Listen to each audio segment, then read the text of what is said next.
இன்றைய வேதவசனம் சங்கீதம் 18:29. உம்மாலே நான் ஒரு சேனைக்குள் பாய்ந்து போவேன், என் தேவனாலே ஒரு மதிலை தாண்டுவேன். ஆமேன். நம் தேவனாலே எவ்வளவு பெரிய மதிலை கூட நம்மால் தாண்ட முடியும்.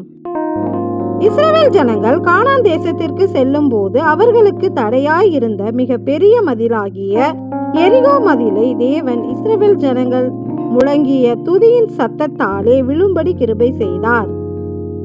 அவர்கள் தங்களுக்கு தடையாயிருந்த மதிலை தகர்த்தவுடன் எரிகோ பட்டணத்தின் சேனைக்குள் பாய்ந்து அந்த பட்டணத்தை பிடித்து கொண்டார்கள்.